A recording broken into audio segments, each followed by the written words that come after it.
Okutongoza okukyebera oku Obureeberezi George Tulyasingura yashaba abaturo obutosha okukyebeza okumanya uko amagara gabo gemerire ngu kibahwera okutura n'amagara marungi. Niyanga okushinguraho kampu ejimba omwizina rya tateitwe n'iryo mwana n'iryo mwari kwera. Amina.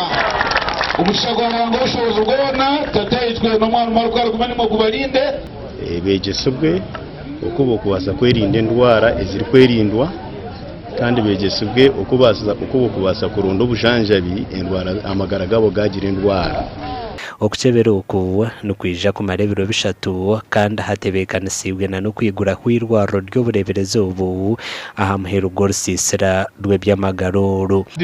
Nimanya ngo abantu bona barija mpani bija kugasira bija kutunga obuhereza kandi obuhereza obwingi n'obwabusha kandi tusima ruhanga abwa ba partners benji ababase kwatansa mwana yitwe omu medical health campaign mpa itu kudakora kandi twija n'obujanjabi obw'amisho optical services ntuza kuba nitokyebera abantu amisho nibabahereza ebirahuri ebyokushoma abine obwire obundi nibababifaringa omu marwariro endwara nk'akafuba okukyebera emitima ekokoro y'omunwa gwa nyenenda amisho nizimwe aha ndwara ezirakeberwe. Nareba sente zitushorozaga 2,200 zikora ekintu ky'amaani nahurire omuranga gwo kugira ngu buri omwe weneje kukyebeza buri ndwara yona yayine none habwabusha ikanyije ndebe ko ndatunga obuyambi.